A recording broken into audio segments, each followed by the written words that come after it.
Chapter 12 Army of the Dead. I will ask you once more, Ericorn.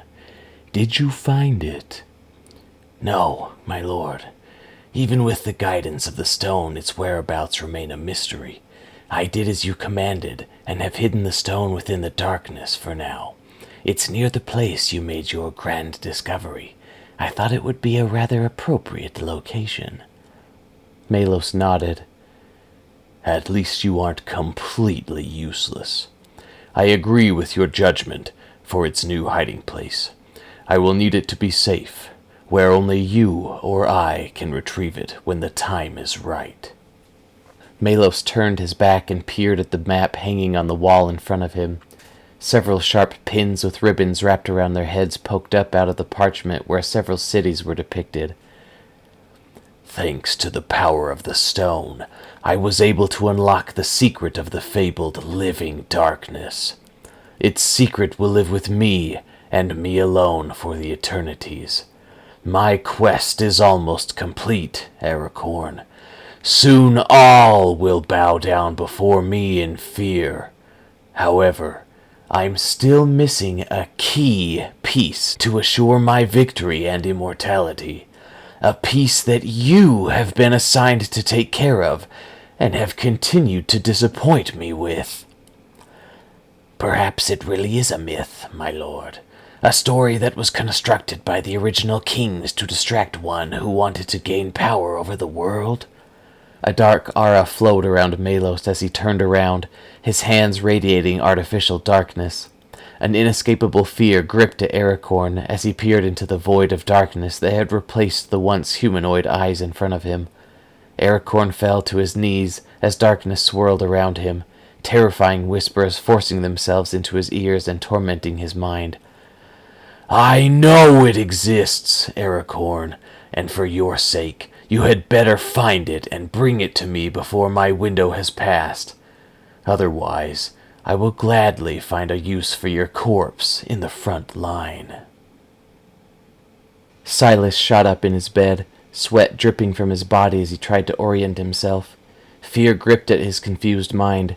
His heart was beating rapidly, an almost deafening ringing in his ears. Ringing? No, not ringing. It sounded more like a bell. Several large bells all chiming at once. Amidst the confusion, another sound slowly became clear amidst the chaos. Silas! Can you hear me? Get up! Something's going on out there! Silas shook his head, rubbing his face with his hands. Forcing his mind to come up to speed, he saw Torin scrambling to put on his trousers. Torin, what's going... Uthrin crashed through the door to their room, cutting him off. Get your things, now! Gelendor is under attack! The ringing of the bells grew louder as his mind continued to wake up. The screams of women and children, coupled with the war cries and panicked instructions of their fathers and husbands, growing ever louder. Silas tore the blankets off his body and almost fell to his knees as he hit the floor. The adrenaline in his body immediately kicked in to help stabilize him before collapsing. He searched amidst the dim candlelight of his room for Skye before remembering his ring. Using its magic, he called out to her. "Skye, where are you?" She faded out of the shadows, standing in front of him on the bed. "I was hiding. What's going on?" Silas frantically searched the ground until he found his bag laying at the foot of his bed. Hoisting it into the air, he began throwing his essential traveling gear inside. "Gelendor is under attack. Stay invisible and stay close. If I ever get too far away, call out to me so that you don't get lost." Silas grabbed whatever possessions were easily accessible and shoved them into his bag. Then, finding his clothes, got himself dressed as fast as he could. "It has to be Melos. I think he found us," Torin said, throwing his bag onto his back. "Hurry, Silas. We need to get down there and help." Silas's fingers trembled as he finished lacing up his boots. He and Torin sprinted together down the hallway towards Samara's room, Skye following invisibly behind. Just before reaching the door, she and Uthrin swung the door open in front of them. "Quick! Everyone downstairs, and stay together. Keep an eye on the front lines and stay back. I don't want any of you near the battle lines. Understood? Pray that the armies of Gelendor can defend against this attack." Meet back at this tavern when the chaos is over. Understood? After seeing them all nod, Uthrin continued. I'm going to try and find Geode. He's probably at the front of the attack already, but I'll let him know of our meeting place if I see him. Now go. Keep each other safe. Uthrin made the symbol of light with his hands and with a battle cry ran through the hallway, down the stairs, and into the ensuing chaos. Torn took charge as leader of their small band, hoisting his sword out of his sheath and gritting his teeth in anger. They will pay for any damage they caused to this city. Turn on your magic and follow me. We'll see what's going on, and if we can help, then I'll decide what we do from there. Samara and Silas looked at each other, fear enveloping them as the thought of more combat sank deep within. Uthrin said we needed to stay away. You're going to just sit by and watch while we might be able to help? Torrin yelled, cutting Samara off. Listen, we'll stay safe. We'll just help from a distance if we can, but I refuse to let Melos take over this city. Samara's eyes started to grow wet with fear, but she shook her head, banishing the tears. You're right. We have to help if we can. She made the symbol of light, after which her hands and eyes began to glow. Silas shakily brought his hands together at his chest and did the same. The power of light radiating through him gave him confidence, and a deep desire to protect the land that he had fallen in love with. Follow me! Torrin exclaimed, running towards the stairs. As they exited the front door of the tavern, the dark reality of the situation began to set in. All of the guard towers that were set atop of the high barrier wall had their emergency beacons lit. The light that they cast down onto the battlefield showed a scene straight from a nightmare. Rubble from a large section of the destroyed outer wall lay scattered across the ground. Thousands of animated skeletons with deep purple glowing orbs for eyes crawled over the rubble like ants ready to conquer a rival colony. The skeletons wielded swords and bucklers, some with longbows and arrows, firing deadly shots into the lines of the defending army of Gelendor. The skeletons from my vision, Silas whispered, a chill running up his spine. He looked to Torrin for guidance, but an unearthly roar turned his blood to ice. Every hair on his body stood on end as the deathly roar echoed across the battlefield. The bravery that the light gave to him, the only thing allowing him to turn towards the sound. Silas's eyes caught sight of a scene more terrifying than he could imagine. A creature pulled directly out of legend stepped through the gaping hole in the wall. Its large, powerful head tipped upward into the sky. Toothy maw opened wide as it released a second roar into the air. Its long, serpent-like body crawled through the wall, a massively long tail swishing back and forth. Wings that stretched nearly the length of its body unfolded slightly as it slowly made its way across the rubble. A mage with dark robes sat upon the terrifying beast, his eyes and hands glowing with a sinister purple glow. A dragon? Torrin choked. No, it can't be. The dragons are all gone. Plus, look at it. It's dead, Silas finished for Samara. That was the only way he could describe the creature. This was surely one of the dragons from the legends of old, but instead of beautiful scales and brightly colored hides, this dragon was nothing but bone. A deep purple glow exited from the dragon's sunken eyes, more darkness magic filling its empty ribcage and glowing powerfully where the thinner fibers of its wings should have been. The creature waved its long, bony tail back and forth as it crossed the last pieces of rubble, the mage upon its completely exposed spine pointing his arm in the direction of the warriors of Gelendor. A bright flash of light and a booming crackle of thunder came from the darkness of the city. A lightning bolt shot towards the skeletons, striking several of them and bouncing from one to another. More than a dozen dropped to the ground, whatever had given them life leaving as their bones turned to ash. The quick flash of light revealed Uthrin, his eyes and hands glowing a crackling light blue color from combining light and fire magic to make lightning. A host of other mages and warriors of Gelendor stood by his side, ready to face the undead invaders. The mage riding the skeletal dragon lifted his hand and pointed it towards the group of defenders. His hand flared the same purple and black color which swirled in the eye sockets of the dragon and undead army that he commanded, and the skeletons began to charge. Torrin took in several sharp breaths of air. He dropped his pack to the ground, hoisting his sword in front of him. "You can't have this city!" With the bravery of a true warrior, Torin tore off towards the oncoming skeletons. "Torin, don't!" Samara screamed. "Samara!" Silas yelled, the power of the light demanding that he helped protect the city. "You stick with Torin and make sure he stays safe. Shield him from a distance and watch his back. I'll loop around on the right side and see if I can get into a good flanking position." Samara twisted her head back and forth between her two best friends. Eventually she nodded, dropping her pack and taking off after Torin. Small orbs of light formed around her hands as she prepared for battle. Silas turned his attention back to where Uthrin and the others were. Powerful green glows from the masses of nature mages filled the air. Lightning once again crackled in the distance as Uthrin led the charge towards the skeletons. Silas watched Uthrin pull his hands over his head and with a mighty throw cast another lightning bolt at the skeletons. It struck a skeleton with a spear right in the chest, then proceeded to bounce to 4 other nearby skeletons. The bolt of lightning rippled through their animated bodies for a short moment before they crumpled to the ground. Almost in perfect unison, several nature mages behind Uthrin pointed their hands in the same direction, sending beams of nature magic through the air towards a grove of large trees. The beams of light struck the trees, sending a ripple of green light pulsating up their trunks and down each branch and leaf. A couple of seconds later, the trees began to shake and glow brightly. Roots began bursting forth from the ground underneath, the glowing trees upheaving rocks and dirt violently as they pulled themselves out of the earth. The trunks of the trees split near their base, forming 2 separate columns of wood that acted as legs as they continued to pull themselves out of the ground and move towards the advancing skeletons. Silas quickly pulled his attention back to the mages that had conjured the magic and noticed that they were moving in the exact same pattern as the trees were.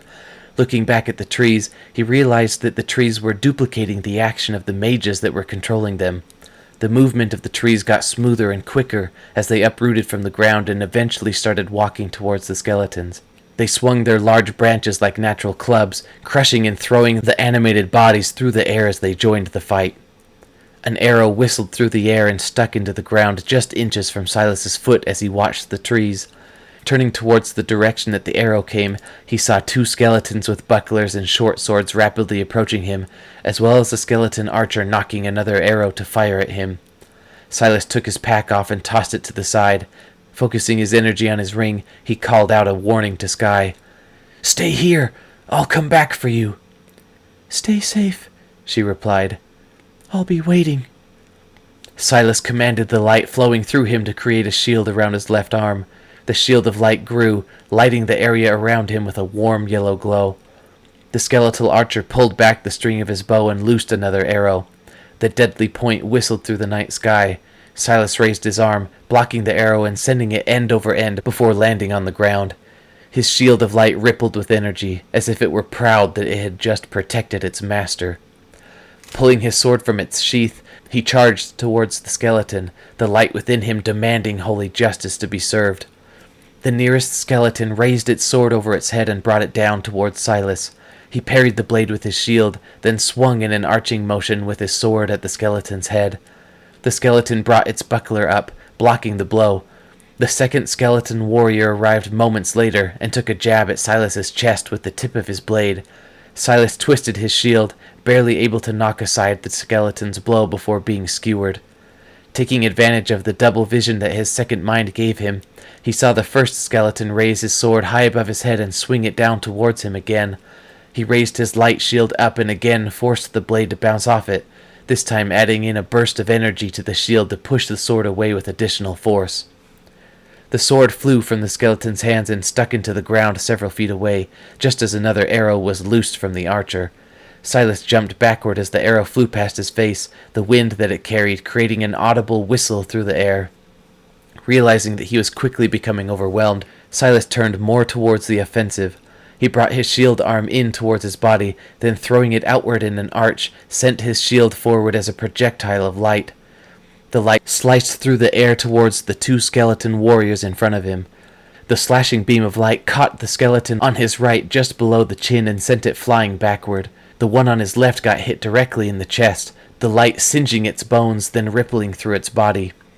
The skeleton took a weak step towards him, then crumpled to the ground. the purple light that filled its sunken eye sockets flaring for just a moment before disappearing completely.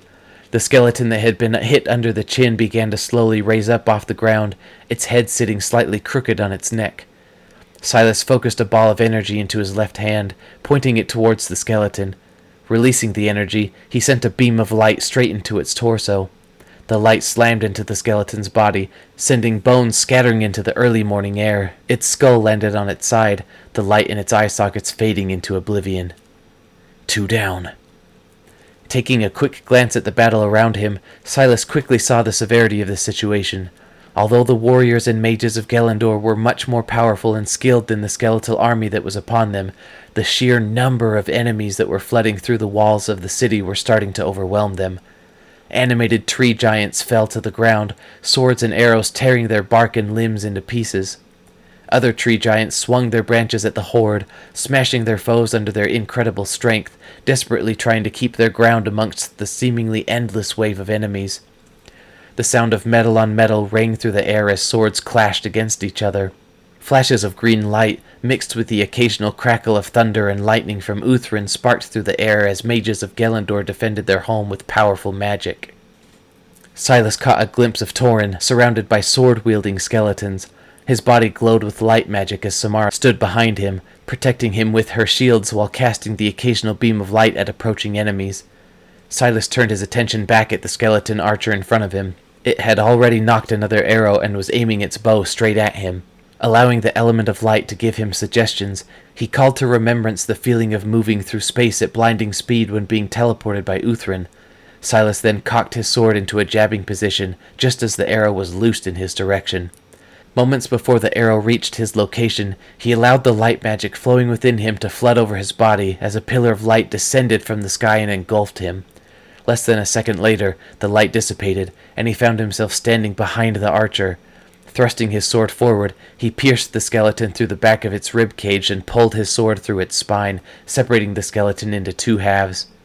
The bones fell to the ground in a heap, the wispy purple light that gave it life fading into the darkness. Silas smiled at his success, taking in a deep breath of the cold night air. His moment of victory was cut short, however, as another terrifying roar rippled through the air. The skeletal dragon had left the ground and was now flying towards the army of Gelendor, its bony jaws open wide as it produced a dark purple, almost black jet of flame from its maw. The flames set a group of Gelendor defendants ablaze, burning their bodies to a crisp in an instant. After their bodies fell to the ground, Silas saw the dark mage who was riding the undead dragon hold out a lantern in front of him. The lantern glowed an eerie purple-green color, the light fleeing from its glass panes connected by an outer rim. A long metal chain linked the top of the lantern to a small saddle that the mage was sitting in. He held his hand in the air, palm facing towards the sky as a dark purple and green orb appeared in his hand. Then, to Silas's horror, each of the warriors and mages who had been struck by the black flame of the dragon had a wispy white light exit their crumpled bodies and fly slowly through the air. Upon reaching the lantern, the lights were violently sucked into the lantern one by one, each making the lantern glow slightly brighter as they entered. Frozen in terror, Silas watched as the dragon carrying the dark mage jumped into the sky and circled towards another group of warriors. It once again opened its jaws and spewed a dark flame upon them. The mysterious lantern glowed into light as additional souls were sucked into its eerie frame. Silas nearly dropped his sword in shock, his vision catching the sight of skeletons pouring through the gaping hole in the outer walls of the city. His heart fell into his stomach as he watched the city he had grown to love being destroyed right in front of him. A chill ran up his spine as he suddenly recognized the scene from the vision he'd had in the crypt. It wasn't Shilverst I saw in my vision. It was Gelendor. Several of the stone, ground-floor buildings began to crumble as the heat of the dark flames consumed their foundations, the crumbling sound being muffled by the war cries of the ensuing battle. Suddenly, a sharp pain flared in Silas's leg as he watched a building fall. He looked down at his leg and, to his horror, saw an arrow protruding from his calf. Spinning around, he watched as 2 more skeletons with bows walked slowly towards him, each knocking another arrow. Silas winced as he shifted his weight off his injured leg and quickly conjured a shield of light around his left arm and held it out in front of him. The skeletons shot their arrows, which struck his shield of light and bounced off, landing several feet to the side. Gathering his courage, Silas reached down and grabbed the arrow by the shaft. Taking in several deep breaths, he pulled on the arrow as hard as he could. The arrow came out partially, but its head was still embedded in his leg, the wound now much larger than it had been before. Screaming, he dropped down to one knee in pain. As his concentration on the shield of light broke, the glow it produced faded away into the night. He looked back up towards the archers, terror filling his eyes as he watched them knock additional arrows to fire at him. 2 more skeletons with swords and shields that had heard his cry began running towards him, evil dripping from their eyes. Silas tried once more to pull the arrow from his leg, but once again only succeeded in causing himself more pain and making the wound worse. His vision started to get starry as pain coursed up his leg and throughout his body. "This is how it ends," he thought to himself as he gave one final effort to pull the arrow free. He wrapped his hands around the shaft as close to his leg as possible and with all of his strength pulled outward. The arrow slid out of his leg with a sickening thwack, blood spurting out of his leg onto the grass. About to faint from pain and exhaustion, Silas ignored the fact that he was about to be struck by oncoming skeletons and poured healing energy into his hand, then placed it on his wound. An instant relief replaced the pain in his leg as the magic mended and stitched his muscle and skin back together. Exhausted from all that had happened, his eyes and hands stopped glowing as his second mind was forced closed. "Silas! Watch out!" Silas turned his head to see Samara running towards him, her hands outstretched. The 2 skeleton warriors fell upon him with their swords raised high, then slashed them down at his head. He raised his hand to attempt to block the blows, but to his relief, an orb of light appeared around him, bouncing the swords aside. Silas watched as the shield then changed shapes around him and shot outward as 4 separate beams, each one striking a different attacking skeleton in the chest. The light made a loud bang and flashed brightly as it hit, sending piles of bones flying through the air. Samara kneeled on the ground next to Silas. "Are you all right? I heard you scream and got here as fast as I could. What happened?" Pushing himself to his feet, Silas shook his head in an attempt to clear the stars from his vision. "I'm all right. I got shot in the leg with an arrow and tried to pull it out. It drained my energy pretty bad. Where's Torin? Is he all right?" "A bunch of skeletons ran past us and started running through the city. Torin took off after them. Silas, it looked like they were searching for something." Silas's eyes grew wide, the hair on his neck standing on end. "The amulet. Samara, we can't let them get it." "Torin told me to find you. He said he was going to go into the city and would try to lead the people away from the skeletons and keep them safe. Silas, what should we do?" "We have to find Nidria. We need to get the amulet from her and go before it's too late." Animated trees fell. Blasts of dark purple, almost black flames consumed everything in its wake. Gelendor was falling. Samara nodded, tears in her eyes as she took Silas by the hand. She was about to start running towards the great tree to find Nidria when something caught her eye. "Geode!" Silas spun around to see where she was looking. Geode was standing in front of the dragon with his hands held high above his head. His eyes and hands were glowing the power of nature magic as he brought both arms down towards his side. Several bright circles of white light appeared in the sky, like glowing orbs of moonlight. With a bright flash, beams of moonlight descended from the circles, carrying orbs of energy down with them. The moonbeams killed a dozen skeletons that were surrounding him, a much larger beam striking the dragon in the head. The dragon reared back in pain, sending a jet of dark flames towards Geode. The green glow disappeared from Geode, and in a motion almost too quick to see, Geode brought his hands to his chest and made 2 symbols in quick succession. Silas thought that one of them he might have recognized, but the other he'd never seen before. A light brown color filled Geode's hands and eyes, and he twisted his body with a corkscrew motion, sinking into the earth and disappearing into the ground. Moments later, 2 pillars of what looked like rock shot up from the ground, one under the dragon, striking it in the chest and throwing it up into the air, the other shooting Geode high into the air. The brown glow faded, and Geode once again brought his hands together in the symbol of nature. As the green glow met his hands and eyes, he brought his hands up above his head and sent another large moonbeam down towards the dragon. The dark mage riding the dragon jumped off as the moonbeam struck. The dragon roared as the powerful blast sent the undead beast slamming into the ground. A burst of moonlight boomed across the battlefield. Silas could feel the power of the blast even from where he was standing. The bony dragon let one last muffled roar escape its throat as the purple light in its eyes slowly faded away. Geode and the dragon's rider stood across from each other, the powerful glow of different magics flowing around their bodies. The dark mage looked at his now dead dragon for a moment, then back to Geode. He walked over to the dragon and raised a glowing purple hand in the air. A large, wispy white orb escaped the crumpled dragon and was forced into the thirsting lantern, making it glow brightly. He then pulled his hood off his head and let it fall back on his shoulders. His eyes glowed with the purple color of darkness magic as he raised his hands in preparation to fight. Geode brought his hands out in front of him, making the symbol of fire as his eyes turned from green to red. He flexed his biceps, screaming into the air as his muscles grew exponentially. His powerful legs pushed off the ground as he charged towards his enemy. The dark mage threw his hands out in front of him, several shadowy figures appearing around Geode. In unison, each of the shadows pointed a finger towards Geode and shot beams of darkness magic towards him. Geode crossed his arms in front of his chest and a sphere of red flames appeared around him. The beam of darkness struck the flaming sphere, growing dark before dissipating. Geode then threw his arms outward, exploding the shield with a fiery vengeance towards his enemy. Pulling his hands back into a symbol that Silas didn't recognize, his eyes faded from red to brown once more. Geode once again twisted his arms and sunk into the earth. A second later, Geode exploded from the ground, a fist that looked to have chunks of hardened sand surrounding it flying at the dark mage's face. The dark mage disappeared from his original position, leaving a shadowy figure in its place as his body traded places with one of his previous shadows, dodging both the fiery explosion as well as the deadly fist of Geode. The dark mage waved his hands in front of him, conjuring what looked to be a dark, spectral door. Grabbing the door by the handle, he opened it, revealing a dark dimension room like the one that Silas had been transported to while in the crypt. He closed the door behind him, disappearing from view.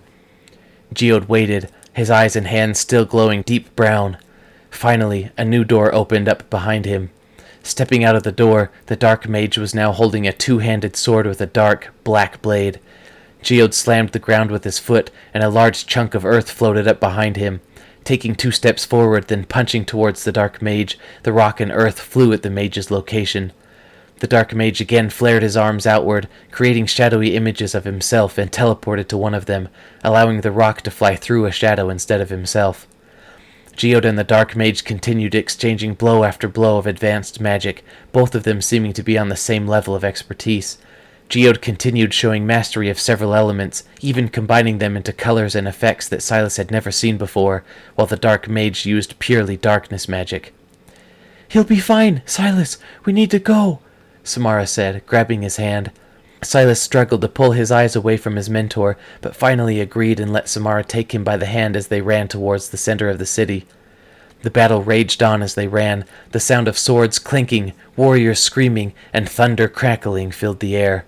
The crashing of living trees swinging their large branches at their enemies echoed with the cries of war and fear from both those who were fighting and those who were fleeing, sending chaos throughout the night. The warning bells in the city continued to chime loudly, adding to the chaos.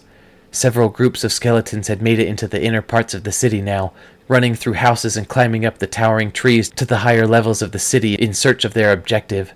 Silas hated to run past them instead of stopping to help, but he knew that it was essential that he find the amulet first. The sun began to poke up from the horizon as he and Samara ran for the great tree, signifying that it was much later into the night than he had initially thought. Its warm orange glow splashed against the cloudy horizon, spreading its light onto the city. The long stone bridge came into view as Silas and Samara rounded a street corner. Several rows of warriors stood with spears and shields raised at the ready, a line of men and women in battle mage robes standing behind them. Nidria sat upon a large brown horse at the very back, her eyes and hands glowing green with magic. Upon seeing Samara and Silas, Nidria kicked at her horse and closed the distance between them. "I knew you would come here. Where are the others?" she asked. "Geode and Uthrin are fighting in the front lines," Silas responded. "Torin is somewhere in the city, trying to fend off the skeletons that have broken off from the main army." Nidria quickly removed the amulet from around her neck and held it out towards Silas. "You need to take this and leave. Get your friend and your mentors and go before anything happens to you. From what my guards tell me, it doesn't look good for our city. You must continue your quest and obtain all of the stones so that you can defeat Melos. We will keep the armies of the dead occupied as long as we can so that you can make your escape. But you must go now!" Silas grabbed the amulet from Nidria, hesitating for a moment. "Nidria, That's an order, Silas. If Melos gets a hold of that amulet, there's no telling what evil and destruction he will be able to amass upon Evandrel. With it, we have a chance. I'm sorry that I did not listen to you when you first approached me. That is a mistake I must take responsibility for. But you must not let my mistake cost us our one chance at victory." Silas held the amulet in front of him, staring into the cold purple light of the Stone of Darkness in its center. "Come on, let's find Torn and get Uthrin and Geode and go." "Before you go," Nidria said, letting the glow of magic fade from her eyes, "the Stone of Nature. It's here in Gelendor. You won't have time to retrieve it now, but I pray that by the grace of the great tree and the gods above, we will be able to fend off this attack so that you could come back one day and obtain it. If I'm not here when that day arrives, I need you to know where it is." Nidria jumped off her horse and approached Silas. Placing her lips next to his ear, she proceeded to whisper to him the location of the stone. "Keep that a well-guarded secret, Silas. The knowledge is meant for the royal family of Gelendor alone. I ask that you only share it if it becomes absolutely necessary, and if so, only to those whom you trust completely. Can I count on you?" Silas nodded. "You can count on me. We'll come back someday and get the Nature Stone. I won't let you down." "Thank you, Silas," Nidria said, returning to her horse. "Now go. Find your party and leave. As for me, I ride into battle. I won't let Gelendor be overtaken so easily." Her eyes and hands flared green as she made the symbol of nature and kicked at her horse. Her guards ran to her side, then they all took off towards the main battle. Silas placed the amulet around his neck, tucking it under his shirt. "Right. Torn first, then Uthrin and Geode. Then we get our things and leave." Without any warning, Samara threw her arms around Silas. "I'm scared, Silas. I don't want to die." Silas held her for a moment before pulling away. "I won't let you die. I swear it. We need to go now, though, before it gets too late. The sun is already starting to rise. We'll need as much cover as we can get if we are going to escape without being seen." They ran from house to house, searching for Torn with no success. "Where could he be?" Silas thought to himself as he ran into another house, finding it empty. Just as he exited the abandoned home, he heard Samara scream, "Silas! Silas, help!" He ran towards Samara's voice, pumping all of his energy into his legs. "Please be okay, Torrin. Please be okay." He ripped around a corner and jumped over several skeleton bodies. His eyes fell on Samara, kneeling on the ground next to someone, several others standing in a semicircle around them. "No!" Silas cried out in agony as he slid on his knees next to Samara.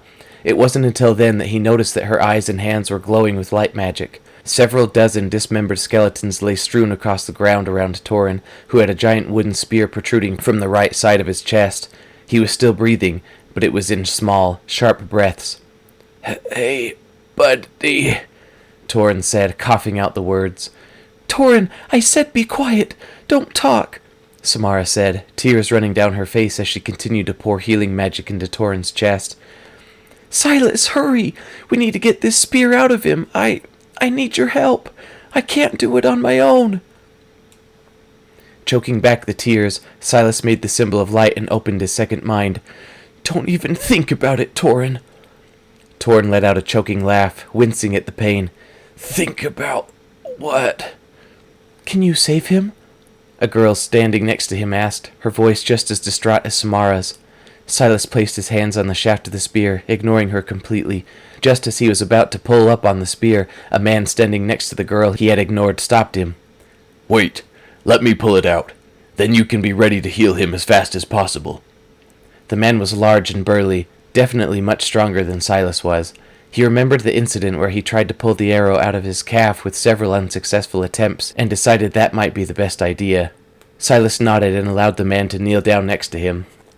"All right, on 3, then," the man said, wrapping his hands around the shaft of the spear. "This is going to hurt, my boy. 1, 2, 3. The man pulled up hard on the spear, which exited Torin's chest with a sickening slunk. Torin screamed, then instantly fell unconscious as the spear left his chest. Silas and Samara quickly placed their hands on the wound, trying to stop the blood from exiting as they poured their light magic into him. Silas focused intently on aligning his desires with his second mind to heal Torin. "He's a protector of the innocent. He's a good and just person. He's my best friend. He deserves to be healed."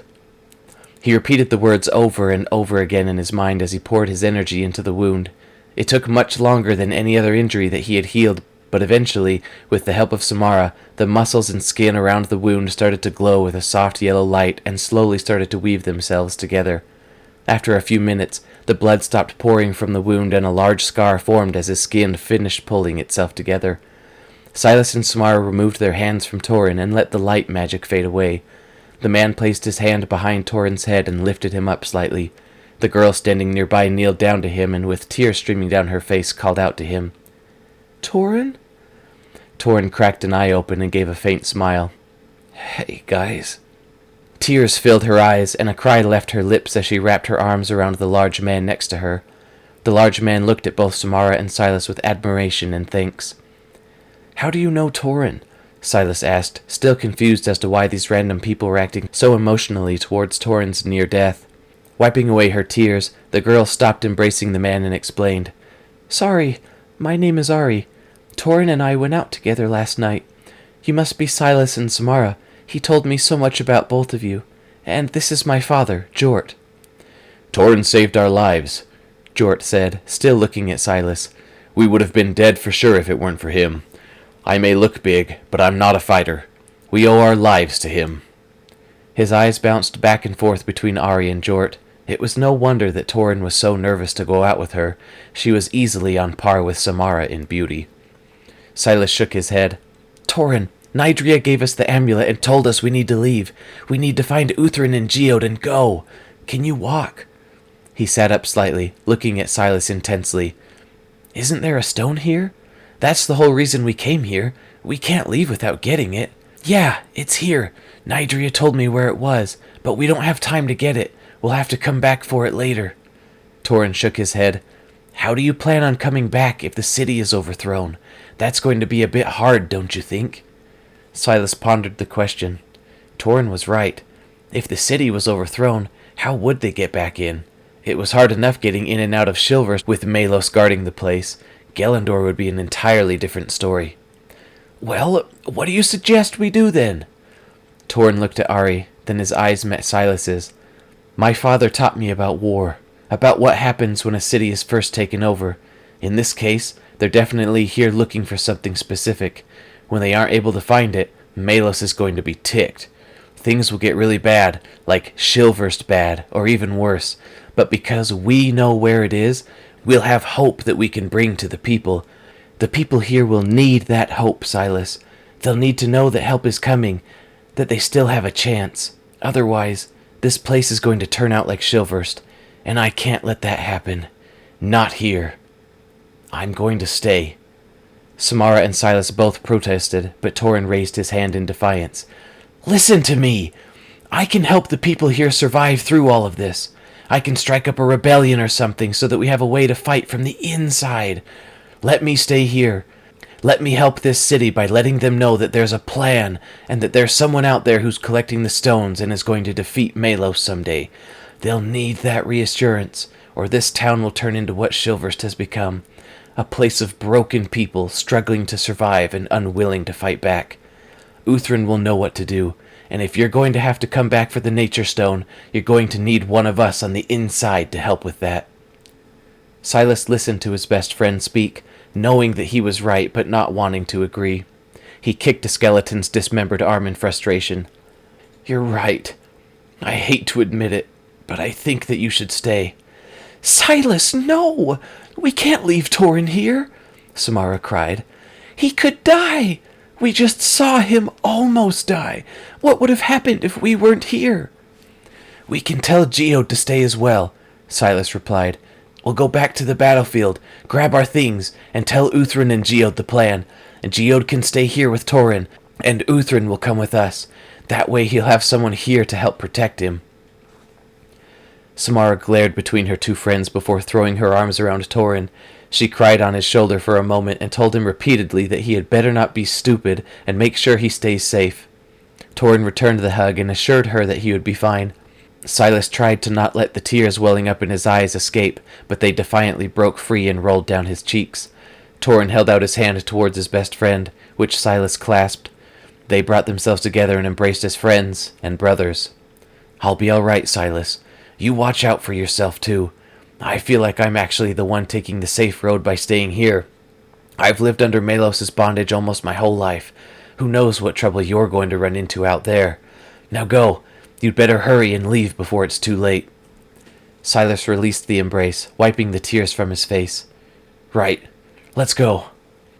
Silas and Samara gave one last goodbye as they ran from their friend back towards the battlefield. Skeletons crawled through the outer buildings of the city in waves. The armies of Gelendor were being driven back, the endless swarm of the undead army too much for them to handle. Silas jumped over fallen townsfolk, then caught sight of Uthrin running through the streets. "Uthrin! Over here!" Uthrin turned from his original trajectory and ran towards Silas. Silas could tell that something was wrong as he approached them.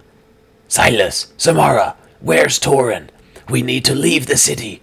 Nidria told me that she gave you the amulet. We need to go before we're caught." "We know. We were looking for you. But Torin, he isn't coming." Uthrin looked worriedly at Silas. "What do you mean he isn't coming?" Silas quickly explained their situation and what Torin had told them. He also added that they were going to ask Geode to stay with him, and that he had Arya and Jort watching out for him as well. "That's a mighty foolish decision to make on your own," Uthrin responded angrily.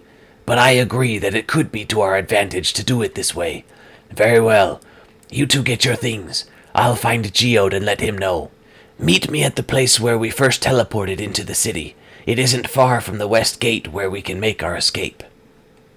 Uthrin ran towards the heat of the battle as Silas and Samara ran towards where they had begun the fight to find their packs. The sun was now mostly in the sky, shedding its light upon the city. Buildings were vacant and broken, many of them ablaze with a dark flame conjured by the now dead bone dragon. Bodies lay strewn across the ground, some of them ordinary townsfolk trying to escape the madness, others those who were brave enough to try and defend their homes. Bones from countless slain skeletons covered the ground in stinking heaps. Before reaching his pack, Silas used his ring to call out to Sky. "Sky, are you still safe? Are you still where I left you?" A moment of silence proceeded, but the tension was finally broken by a timid, "Yes, I'm still safe. I'm scared." "I'm coming. Are you still near my bag where I left you?" "Yes," she responded. "Hold on. I'll be there soon." They arrived at their packs just as a loud crash sounded in the distance. Silas picked up his bag and told Sky to make herself visible. "It's crazy out here right now. No one is going to notice you with us. It will be easier for me to keep track of you if I can see you." Sky faded into view as Silas spoke, shaking with fear as she walked towards him. He gently patted her head to try to comfort her, then looked towards the sound of the crash. A giant pillar of ice had slammed into one of the vacant buildings in the distance. Geode stood atop the roof of a different building just behind the pillar of ice, his eyes and hands emitting a blue glow. Silas assumed from the colors and from the giant icicle embedded in the building that he must be in a state of using some sort of water magic. "How many elements does he know?" Silas said out loud. He remembered that Geode had said that he was proficient with all the elements, darkness being the one that he was the worst at, but he didn't think that meant that he was good enough to use all of them when it came to life and death. Silas watched as Geode changed elements once again, his eyes and hands glowing bright red. He jumped from the top of the roof where he was standing and slid down the icicle towards the dark mage. Silas couldn't believe how long the battle between these two masters had gone on. He thought for sure that Geode would have overtaken him by now, especially with the dragon no longer being in the fight. The dark mage was still holding his massive black sword. Glowing white runes were now visible, running down the wide part of the blade. He raised his hands up and conjured a shadow clone just off to Geode's right. Silas had seen him do this many times throughout the beginning parts of their battle, and assumed that shortly after he would see the dark mage teleport to the new position to try to get off a quick sneak attack. Geode must have anticipated it as well, as he turned his body towards the shadowy clone, predicting the teleport that the mage would do moments before it happened. "He's got him!" Silas yelled out to Samara. Timing his attack so that it would hit just as the dark mage made his teleport, Geode raised a fiery fist and threw it at the face of the shadow clone. The fist flew forward with powerful vengeance, then passed through the shadow harmlessly. Behind him, another shadow appeared, which was quickly replaced by the dark mage himself. Geode was slightly off balance from throwing his fist through the shadowy image and stumbled slightly to retain his footing. He was slow to turn and defend himself from the awkward positioning. A dark, menacing blade shot through the air with blinding speed, striking Geode in the chest. The blade exited his back with a spray of blood. "No!" Silas screamed in horror. He watched in terror as the dark mage twisted the blade with a vicious hatred, then yanked the sword out of Geode's chest. Geode struggled to stay on his feet, the red glow around his hands and in his eyes fading rapidly. The dark mage raised his leg and kicked Geode in the stomach, sending him to the ground. "Geode!"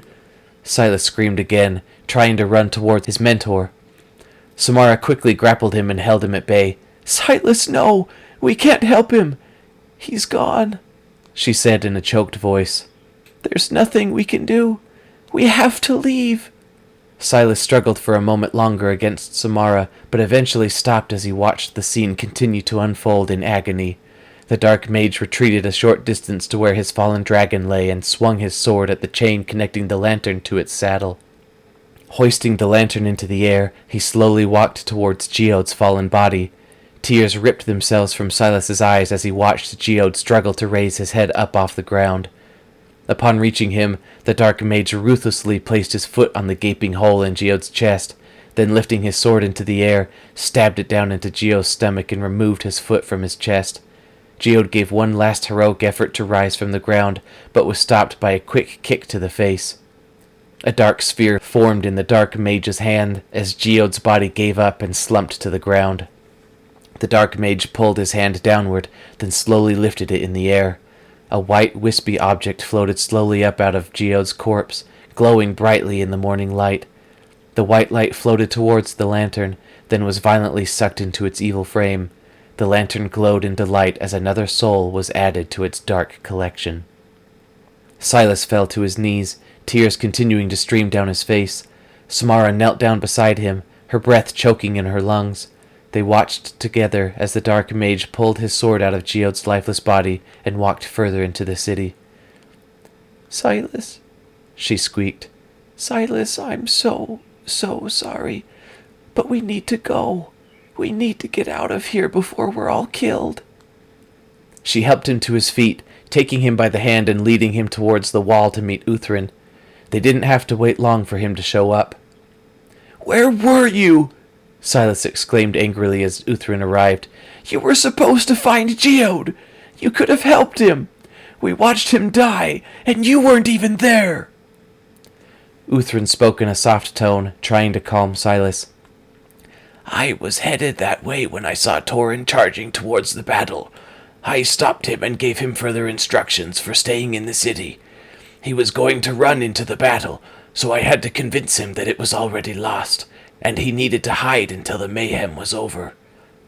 Uthrin's voice began to quiver, the usually strong man now looking as frail as Silas had ever seen him. I didn't reach Geode until it was already too late." A single tear fell from the old man's eye as he looked at Silas. "I saw him fall.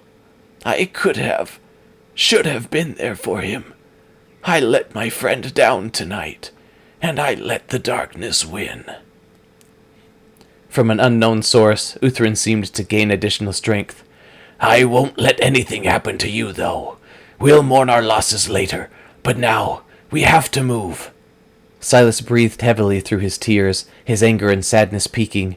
Following Uthrin, the three of them took off together through the western gates of the city, across the grassy valley, and into the surrounding forest.